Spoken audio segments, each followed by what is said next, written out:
Hola de nuevo, estamos aquí con ustedes en su programa Punto de Vista desde Madrid a través de Amo Dominicana.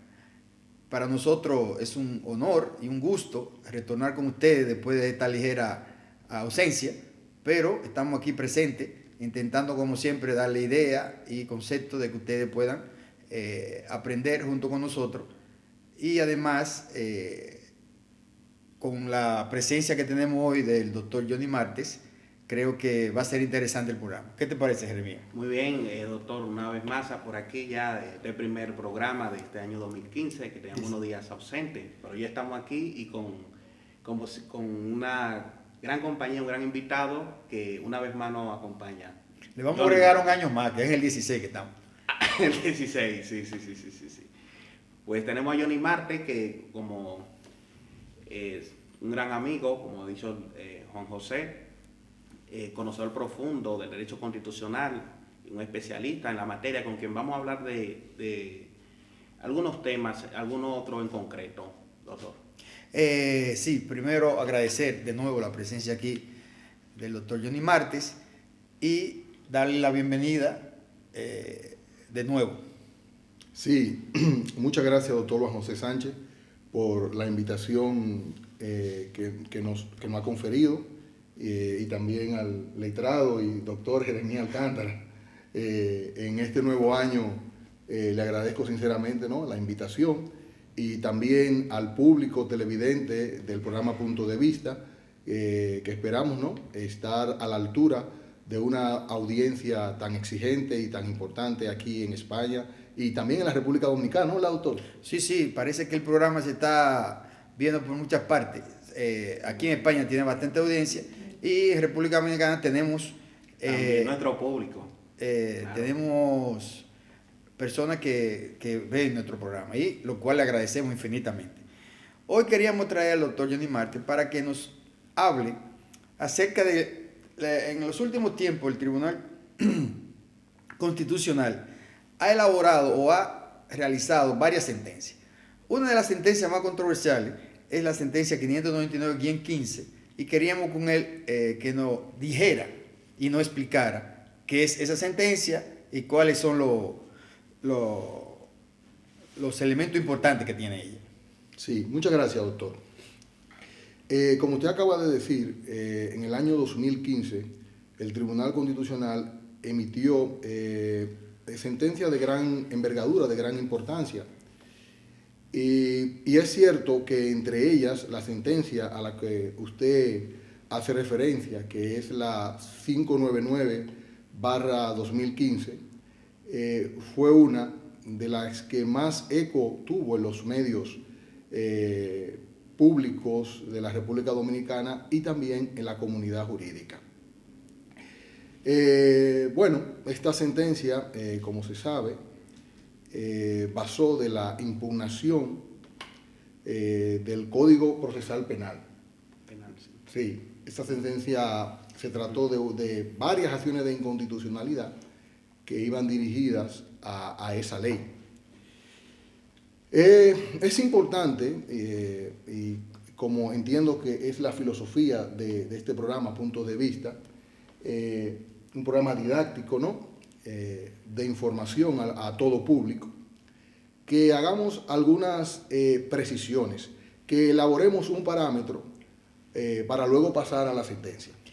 Esa sentencia tan famosa, ¿nos puede explicar? Básicamente la gente en la calle tiene otro nombre. Se conoce como la sentencia que sobre todo lo que más cuestionaba era el tema del aborto. Sí. Entonces, para que los televidentes nos entiendan, es sobre esa sentencia básicamente la que se va a hablar. Exactamente. Pues bien, doctor, y distinguido doctor Jeremías también, hay algo que hay un marco conceptual que tenemos que establecer para que nuestros amigos televidentes, ¿no?, tengan una mejor instrucción acerca de lo que es la sentencia. En el año 1936, en Estados Unidos, hubo un caso que se tituló The United States versus Butler. En ese caso de 1936, el juez Owen Josephus Roberts dijo algo. dijo, el gobierno, la rama judicial del gobierno debe poner siempre un texto, un artículo de la Constitución al lado de un precepto legal y ver y decidir si ese precepto legal encuadra, se encaja en la Constitución. ¿Qué es lo que quiero significar?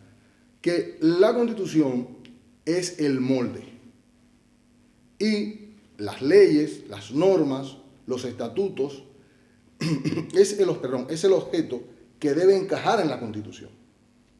Entonces, partamos primero de esa premisa. Luego, hay otro aspecto que tenemos que tener a la hora de hablar de la constitucionalidad o inconstitucionalidad de una norma.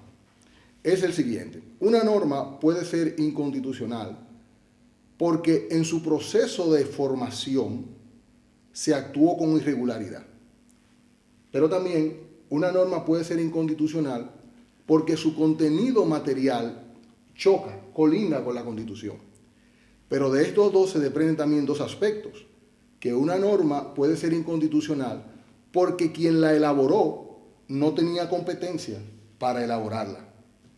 O sea, que están establecidos los preceptos de quiénes, de la forma de cómo se establece. Efectivamente. Por ejemplo, poner un ejemplo práctico.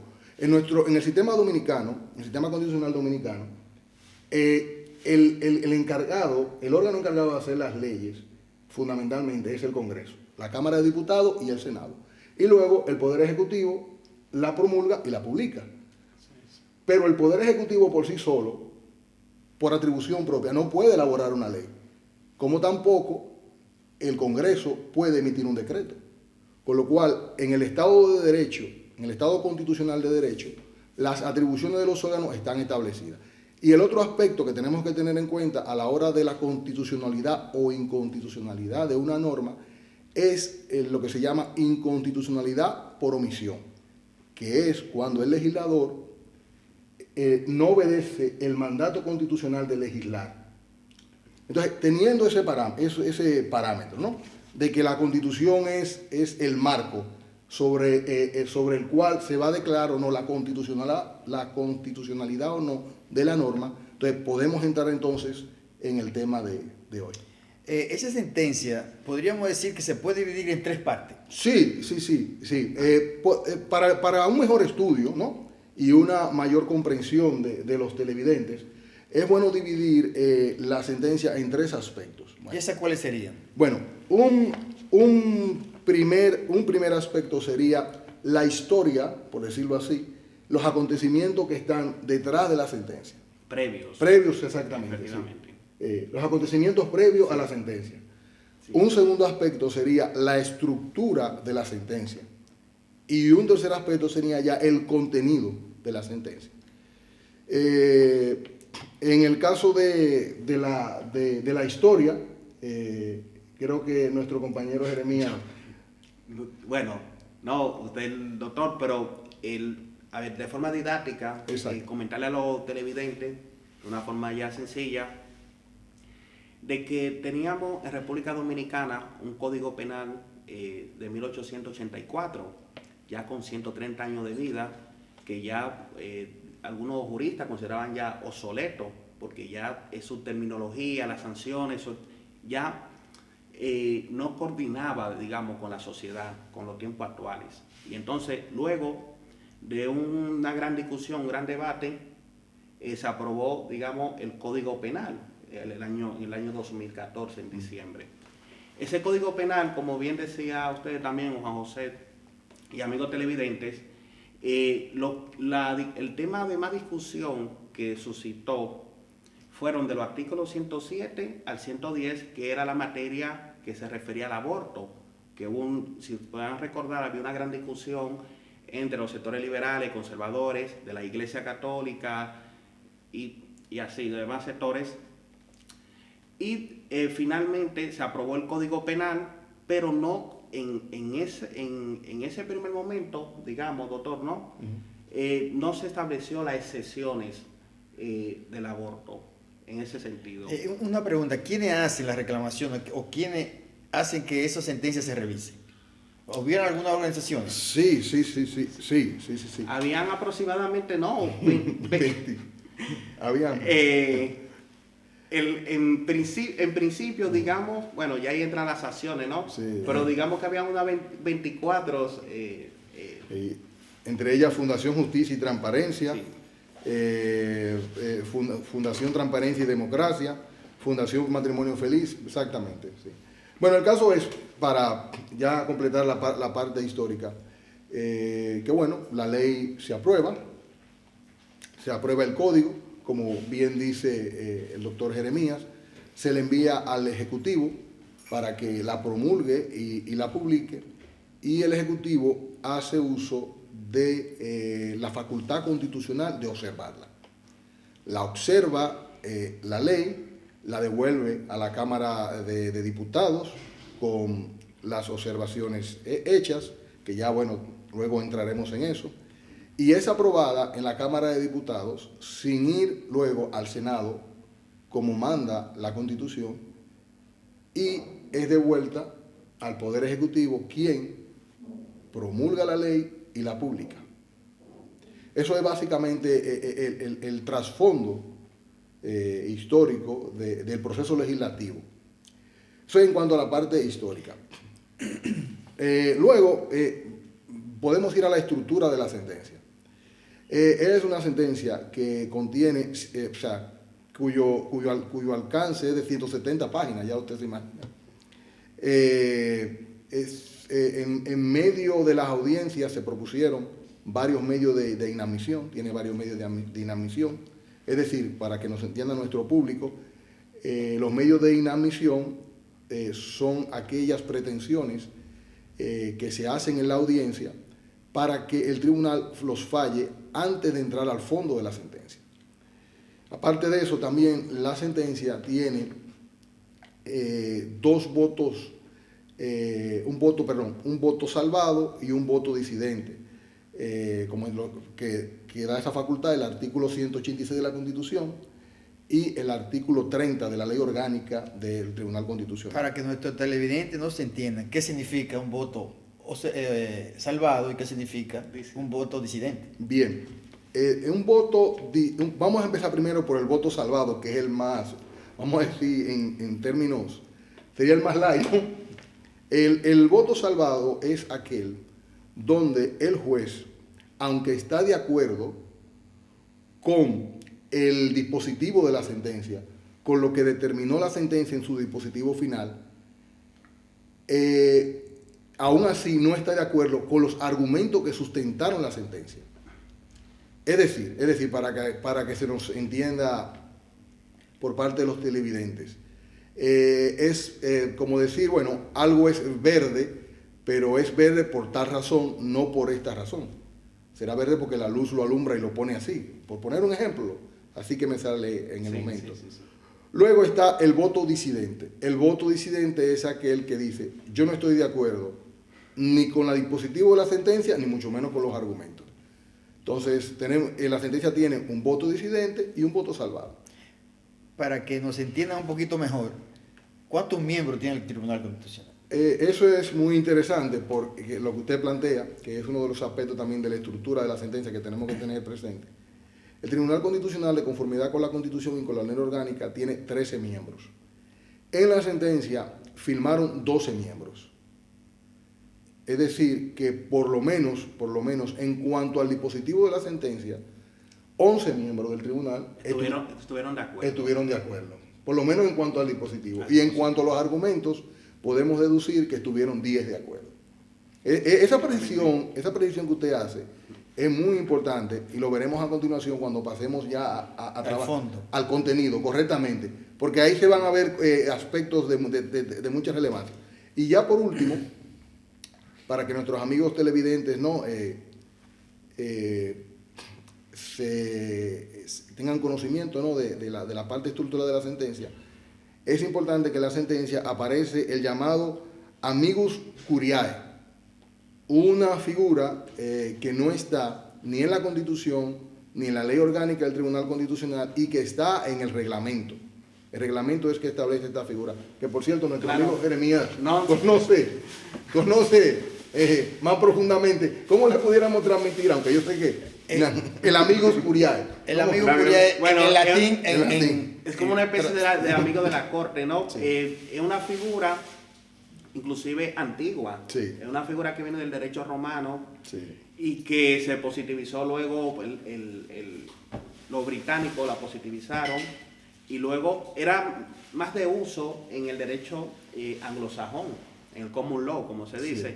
Pero ya en los últimos años han hecho mucho uso de ello muchos de los tribunales de derechos humanos a nivel internacional, sí, tal y como la Corte Europea de Derechos Humanos, la Corte Interamericana de Derechos Humanos, y en cuestiones como estas relevantes, sentencias que son relevantes, pues suelen estar presentes estos amigos de la Corte, que no son más que fundaciones, personas jurídicas o físicas que tienen algún interés en aportar al tribunal su consideración, digamos, ¿no? de la interpretación de un texto legal, digamos. Exactamente. Que hay que decir que no son parte, ni es vinculante. No son vinculantes. Son personas que dan su opinión. Y que pueden aclarar o establecer ideas para que así el tribunal se ilustre, efectivamente. Me imagino que serán personas que tienen mucha expertos, solvencia académica en ese sentido, en esa área determinada. Efectivamente, son generalmente juristas. Por ejemplo, en caso, por ejemplo, de lo que se discutió de el tema del aborto, pues había fundaciones feministas, pero con abogadas especializadas en materia de derechos humanos, efectivamente, que hacen su aporte de lo que ellos entienden en eso, digamos. Bueno, y sería interesante que Johnny nos explicara cuál ha sido el objeto de la acción de la impugnación de la ley. Bien, para concluir lo del amigo del tribunal, es bueno decir que el reglamento del Tribunal Constitucional establece que no cobran por eso. Es gratuito. Es gratuito. Es honorífico. Es honorífico. Un aporte a la sociedad. Sí, como usted bien lo ha dicho. Bueno, entonces nada, con eso pasamos al siguiente aspecto, que es el contenido ya de la sentencia. Los aspectos de índole material que tiene la sentencia. Y como usted bien me dice, lo que se trata es de declarar la inconstitucionalidad del Código Penal.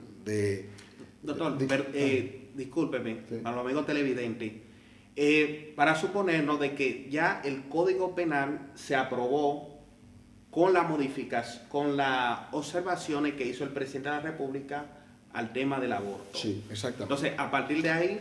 Exactamente. Entonces, previo,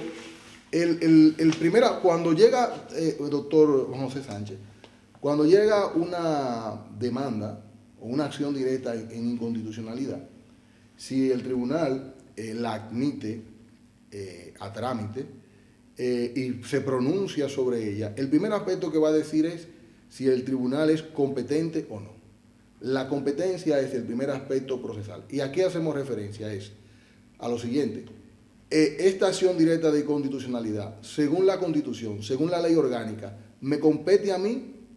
Eso es lo primero. Y en esta sentencia el tribunal se declara competente. El primer aspecto. El segundo aspecto, que a mi juicio y a mi modesto modo de ver, es el aspecto más trascendental e importante de esta sentencia. Y voy a explicar por qué. Es lo que tiene que ver con el aspecto procesal de la legitimación activa o calidad. Me explico.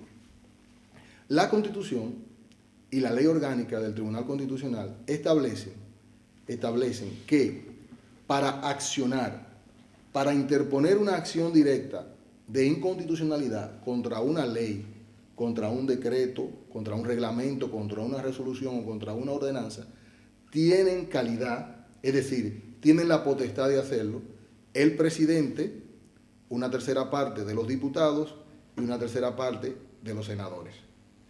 Y dice al final de ese artículo, que es el 185.1, toda persona que tenga un interés legítimo y jurídicamente protegido. Repito, un interés legítimo y jurídicamente protegido. Pero ¿qué pasa, doctor? No, eso significa... Ese es el detalle. Muy bien. Eso es un término que no concreta nada. Efectivamente. Ese concepto no hace concreción de nada. Ahora, por el artículo 1 de la ley 137/11 del Tribunal Constitucional, ley orgánica del Tribunal Constitucional, dice que el Tribunal Constitucional es el supremo intérprete de la Constitución. Entonces, quien tiene que concretar qué significa interés jurídico y legítimamente protegido Es el Constitucional. es el Tribunal Constitucional. Y lo que diga el Constitucional, eso es. ¿Y qué ha dicho el Tribunal Constitucional? Bien, previo a esa pregunta que tú haces, porque he dicho que el aspecto más trascendental es sí. el de la legitimidad activa, legitimación activa o calidad. Tenemos lamentablemente que retrotraernos un poco en el tiempo para entender por qué la trascendencia de este aspecto. Sucede que en agosto, el 6 de agosto de 1998, no teníamos Tribunal Constitucional y era la Suprema Corte de Justicia la que hacía la vez de Suprema Corte y de Tribunal Constitucional. A la vez. A la vez, en República No Dominicana. había una sección. No. Era ambas cosas. Ambas cosas. Bien, en una sentencia de 6 de agosto de 1998, el Tribunal Constitucional interpretó lo que se llamaba parte interesada. Y dijo, parte interesada no es solo aquel que está en medio de un proceso, en medio de un litigio, sino que creó una figura que se denominó el denunciante de inconstitucionalidad. Es decir, que le dio la potestad a cualquier ciudadano. Denunciante, cualquiera. Claro. De denunciar. Cualquiera que figure como tal en una instancia. En una instancia, pero más allá. O sea, cualquier ciudadano que entendiera que una ley, que un decreto, una resolución, un reglamento era inconstitucional, podía ir a la Suprema e interponer una acción directa de inconstitucionalidad. O sea, que estaba abierto. ¿Qué pasó luego? Entonces, luego al transcurrir el tiempo, ese fue el criterio jurisprudencial que mantuvo la Suprema. Pero en una sentencia del 18 de diciembre de 2008, la Suprema Corte de Justicia cambió el precedente jurisprudencial. El criterio. Sí, gracias, doctor. Es una famosa sentencia. Sí, el criterio jurisprudencial. Y dijo que parte interesada era el que estaba en una instancia que había sido directamente afectada. Entonces ya el denunciante de inconstitucionalidad no estaba presente, o sea, ya había desaparecido. Bueno, entonces sabemos que en el año 2011 es el periodo de transición donde la Suprema pasa los expedientes al Tribunal Constitucional. Y bueno, el Tribunal Constitucional empieza a emitir sentencias en el año 2012. Entonces, la gran pregunta que se hacía la comunidad jurídica era cómo el Tribunal Constitucional va a interpretar qué es tener interés jurídico, qué es una persona que tenga interés jurídico y jurídicamente protegido. Que sería, doctor, que Sí. también entiendo que sería conveniente decir de que entra ya con nueva constitución, que define Sí. que la anterior constitución No decía, no- sí, no esa precisión que tú haces es importante la hacer. Suprema no solamente llegaba a lo de la parte interesada. Luego eso- la nueva constitución cambió el concepto. Bueno, esa nueva parte de la nueva constitución nos la va a dar en unos momentos. Vamos a pasar a pauta comercial y agradecemos que estén con nosotros. Muchas gracias.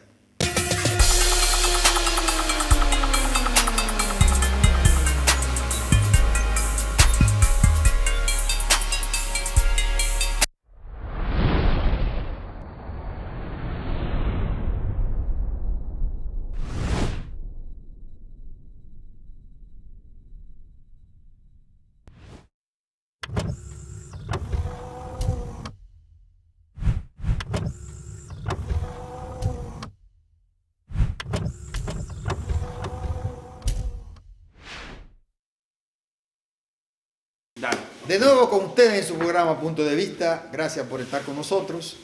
Y le cedemos la palabra que nos siga explicando el doctor Johnny Martins. Sí, en el segmento anterior quedamos en la explicación, ¿no?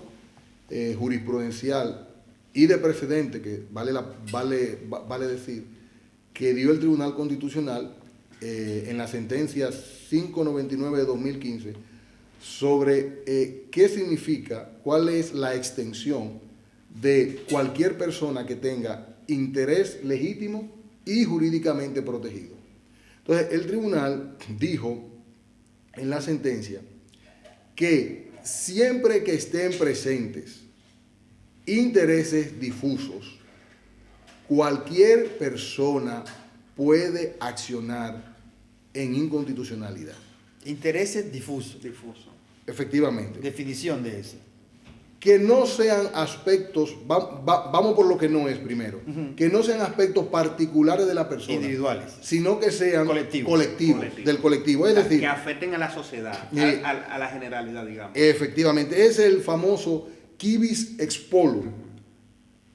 Es una figura de la antigüedad que un ciudadano que aunque no le afectaran directamente cualquier aspecto, pero por ser un aspecto que tenía que ver con la sociedad, él lo impugnaba, él lo denunciaba. Entonces, en este sentido, hemos vuelto, en cierta medida, al denunciante de inconstitucionalidad, siempre y cuando que esté afectado. El colectivo. El colectivo, que sean intereses colectivos. Bien, entonces eso es, por eso que digo que es lo más trascendental de la sentencia, porque a partir de ahora queda en la jurisprudencia constitucional y como un precedente que cualquier persona que vea que hay interés colectivo afectado puede accionar en inconstitucionalidad. Y en este caso, ¿cuál era el interés colectivo afectado? Que como lo veremos más adelante en la sentencia, es que el Congreso no acató el mandato constitucional del procedimiento de elaboración de las leyes. Y como en teoría todo ciudadano es centinela y guarda la Constitución, ahí cae lo de el interés difuso o colectivo. Bien. Entonces, partiendo de ese precedente que hace usted mención, entonces ahí es que en esta sentencia del Constitucional le da la calidad a los accionantes, sí. En este caso a las fundaciones. Sí. Cabe decir en eso que tú dices, que como las fundaciones eran tres, o sea, en la sentencia hay tres accionantes, ¿no? Sí. Como ellos tenían un mismo objeto y era una misma causa, el tribunal utilizó una técnica procesal que se llama fusión de expedientes. Sí. Fusionó todos los expedientes. ¿Y con qué objetivo se hace? Eso se hace con el objetivo de lo que se llama economía procesal. Sí. O sea, varios litigios que tienen conexidad se juntan en un solo. Y con eso el Tribunal Constitucional hace una justicia más eficiente. Y además con menor coste. Exactamente. Entonces, el siguiente aspecto fue un medio de inadmisión que propuso el procurador, muy interesante.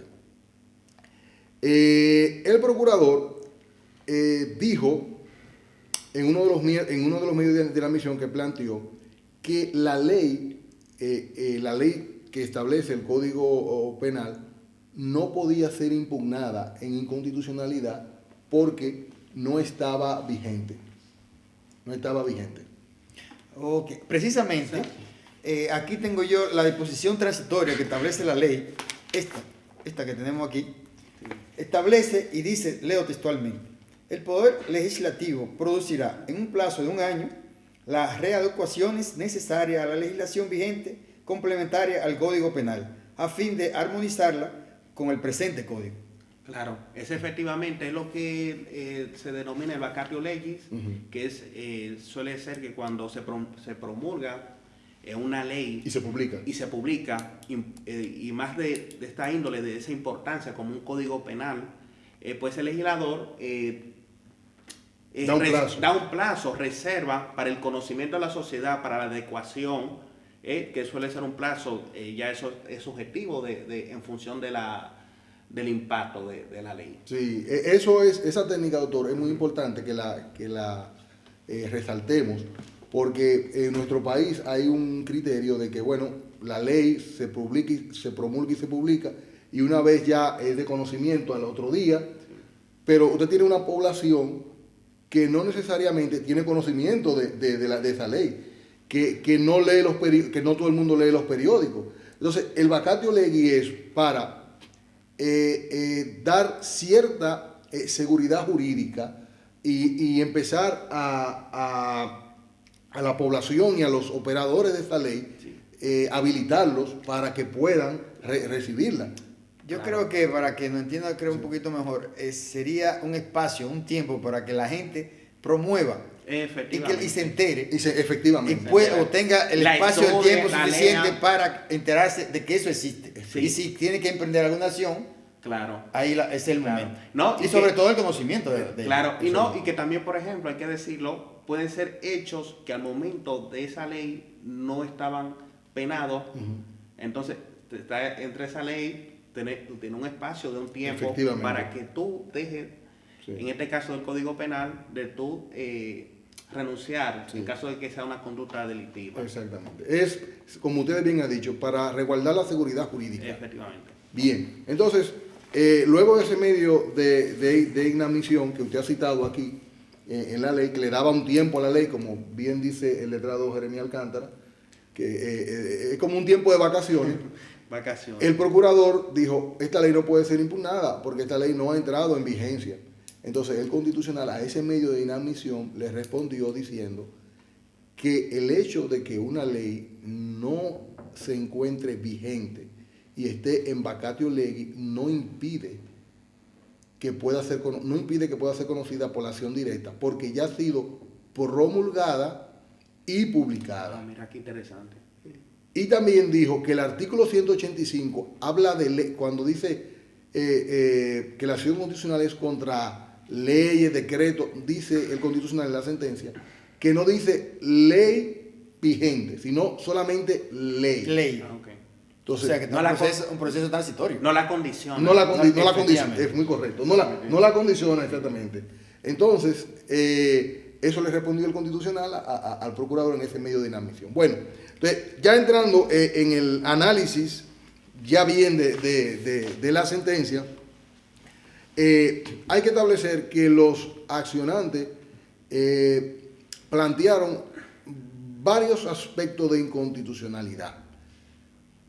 Uno de ellos fue decir que la ley, luego que fue observada por el Poder Ejecutivo y enviada a la Cámara de Diputados, no siguió el trámite parlamentario que le prescribe la Constitución, que es que vaya al Senado. Que establece la Constitución. Que es que vaya al Senado. Y si el Senado lo aprueba, entonces luego vuelve al Ejecutivo para su promulgación y publicación. Bueno, ese aspecto, que es un aspecto, como yo bien dije al comienzo, de índole de formación de las leyes. Al comienzo yo establecí que una ley se podría invocar su inconstitucionalidad porque en el proceso de formación hubo un vicio. No cumple el procedimiento. Como lo establece la Constitución. Cabe destacar que en la doctrina se ha enseñado que hay vicios que son subsanables, pero hay otros que no. Bien, entonces, es interesante ver que el artículo 76 de la Constitución establece que el Congreso Nacional está constituido o formado por el Senado y la Cámara de Diputados. Y luego, en el artículo 93.1b dice, dentro de las funciones de ambas cámaras, que es atribución de ambas cámaras, no de una sola, el conocer de las observaciones que hace el presidente de la República. O sea, el Poder Ejecutivo. Exactamente. Es decir, que cuando el Ejecutivo hace una observación, la potestad constitucional de conocer esa observación la tiene no una cámara, sino ambas cámaras. Ese es el mandato establecido en la Constitución. Al no agotarse ese proceso, como bien lo establece el artículo 102 de la Constitución, que establece el procedimiento una vez ya la ley observada, que debe seguir, ¿no? El Constitucional entiende que hay un vicio sustancial de procedimiento. O sea, un vicio de procedimiento irremediable. Que afecta directamente. Que afecta directamente la producción de la norma. Con lo cual, la norma desde su nacimiento nace, por decirlo de alguna manera, para que nuestros distinguidos televidentes nos entiendan, enferma. Claro. Y esa ley enferma así no puede entrar al ordenamiento jurídico. Efectivamente. Doctor, siguiendo esa misma línea, hay algunos juristas, se ha dividido, hay brevemente algunos juristas que consideraban que sobre el porcentaje de la aprobación de las observaciones del presidente, en caso, tiene una mayoría cualificada para ser aceptada o para ser rechazada. Por ejemplo, cuando el presidente observa la ley, el Congreso o ambas cámaras tienen un porcentaje. ¿Entiende usted? Tenemos que ir al artículo 102 de la Constitución, que la tenemos aquí. Vamos a ver qué dice el artículo 102 en esa parte. Dice, la Cámara que hubiere recibido las observaciones la hará consignar en el orden del día de la próxima sesión y discutirá de nuevo la ley en única lectura. Ya aquí es la ley única lectura. Punto. Si después de esta discusión las 2/3 partes de los miembros presentes de dicha Cámara la aprobaren de nuevo, será remitida a la otra Cámara. Y si ésta la aprobare por igual mayoría, se considerará definitivamente ley y se promulgará y se publicará en los plazos establecidos en el artículo 101. Eso es lo que establece el texto constitucional. Entonces, no nos podemos salir de lo que dice la Constitución y la mayoría que plantea. Pero bien, vamos a entrar a ese asunto ahora, en lo del voto disidente, o mejor dicho, en lo del voto salvado. Pero hay algo importante, que es el Constitucional dice que el vicio de procedimiento afecta irremediablemente la validez y la constitucionalidad del Código Penal, que por lo tanto debe ser expulsado del ordenamiento jurídico. O sea, ¿qué es lo que la sentencia ha delimitado? Es decir, si esta ley en su elaboración, válgame la redundancia, ha tenido una elaboración que no ha seguido el proceso constitucional, entonces esta ley, por un defecto de procedimiento, debe ser expulsada del ordenamiento jurídico. Ahora bien, es interesante que los aspectos que más debate han traído han sido aquellos sobre los cuales el tribunal no se pronunció. Y el tribunal dice que no se pronuncia sobre esos aspectos en la sentencia porque ya la ley es inconstitucional, y si la ley es inconstitucional ya de entrada no entra a hacer una valoración del contenido de la misma. Exactamente. Como por ejemplo el artículo 37, que establece que la vida es desde la concepción. O sea, que la vida inicia es inviolable desde la concepción hasta la muerte. Exactamente, que la vida es inviolable. Eso el tribunal no lo valoró. O sea, no entró en que si el código violaba ese precepto. Porque como dije al comienzo, es un juicio de constitucionalidad. El constitucional tendría que definir los parámetros de ese artículo y luego ver si la ley cumple esos parámetros. Si no lo cumple, pues será expulsada del ordenamiento jurídico. Entonces, otra cosa que el tribunal no valoró es si el Código Penal es ley orgánica o ley ordinaria. Es interesante porque lo que ha suscitado también un gran debate en los juristas. Sí. En mi modesta opinión, el artículo 112 de la Constitución establece que son leyes ordinarias las que tienen que ver con derechos fundamentales. Y yo entiendo que una ley como el Código Penal, que tiene que ver con la libertad, claro, en toda su extensión, sí, exactamente, claro, regula derechos fundamentales, tiene que ser por necesidad constitucional una ley orgánica. Pero el tribunal, hay que reconocer que ese aspecto no lo ponderó. Que sería bueno que se pronuncie, porque, por ejemplo, hay algunos juristas que dicen que el 112 habla de regula derechos fundamentales, no que afectan.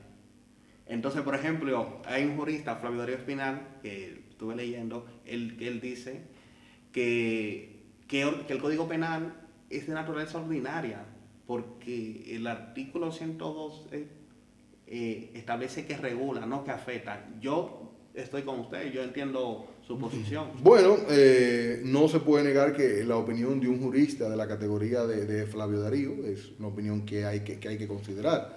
Ahora, haciendo un ejercicio, del derecho comparado, en España se tiene el sistema de leyes orgánicas y de leyes ordinarias.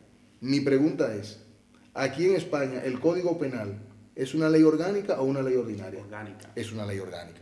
¿Por qué? Porque la Constitución española establece que las leyes orgánicas son las que tienen que ver con derechos fundamentales.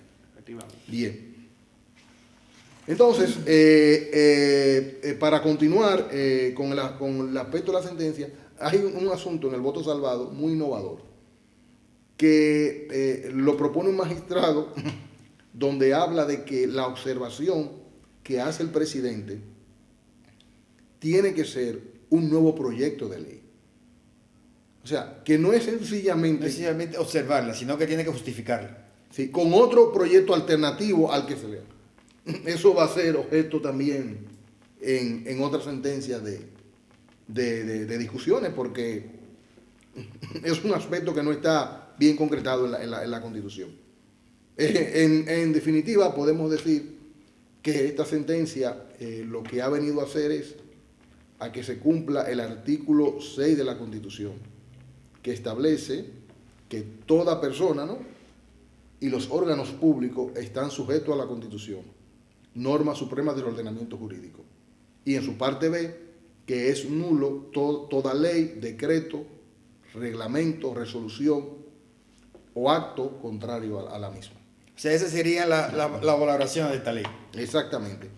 Que el Constitucional ha actuado como órgano centinela del cumplimiento de la Constitución. Efectivamente. O sea, que está cumpliendo su papel. Efectivamente. Claro, y crea un precedente ya que servirá para el futuro. Cualquier otro proyecto de ley, cualquier otra ley en su proceso de formación que se intente ocurrirlo, ya se sabe que ya hay un precedente del Constitucional y que por ende es inconstitucional y nulo. Efectivamente, que esta sentencia ayuda a que el proceso de formación de las leyes por nuestro Senado y Cámara de Diputados, por nuestros legisladores, sea más cuidadoso. Y que se ciña. Y que se ciña a lo que establece. A lo que establece la Constitución. Porque precisamente para eso está el Tribunal Constitucional. Para, si hay un vicio en ese sentido, enderezar, guiar por el camino correcto. Además, la Constitución establece todos los preceptos, o casi todos, para guiar el camino. Si hay algún desvío, pues evidentemente eso creo que demuestra la importancia que tiene ese tribunal. Claro. Es la famosa frase del constitucionalista alemán Ferdinand Lassalle, que decía, la Constitución es, aunque esa frase también se la atribuyen a un político dominicano, la Constitución es un pedazo de papel si no tiene un órgano y medios que la defiendan. Entonces, aquí se ha visto que no es un pedazo de papel, sino que ha habido un órgano político instituido en ella que ha salido en la defensa de la supremacía constitucional, del orden constitucional, y cabe decir también que en determinado momento, aunque no ahora, podría ser en un futuro, de los derechos fundamentales. Porque y ya esto aquí es una hipótesis. Como ustedes saben, el código ha sido otra vez reintroducido. Y básicamente con las mismas variantes, con las excepciones que tienen que ver con el aspecto del aborto. Si la ley se aprueba correctamente, como ordena la Constitución, es muy posible que volvamos otra vez al escenario de que se impugne y entonces el Constitucional tenga que definir el artículo 37. Efectivamente. es decir, ya interpretarlo. Interpretarlo. Ya el contenido. El contenido. Ya, Ya una vez elabora el procedimiento correcto, entonces entran a la discusión del contenido. Del contenido. ¿Cuál es el alcance de ese artículo que dice que la vida es inviolable desde la concepción hasta la muerte? Bueno, médicamente eso tiene mucho que debatir. Yo creo que eso hay que hacer otro programa. Sí. O a lo mejor el constitucional lo buscará usted como amigo. Para que ustedes. Hay muchos profesionales del área dominicana que están más expertos que yo. Bueno, agradecer infinitamente al doctor Johnny Marte por su presencia y a ustedes por estar con nosotros. Así que nos vemos, enfatizamos a que en un próximo programa estén con nosotros. Muchas gracias. Gracias. Gracias.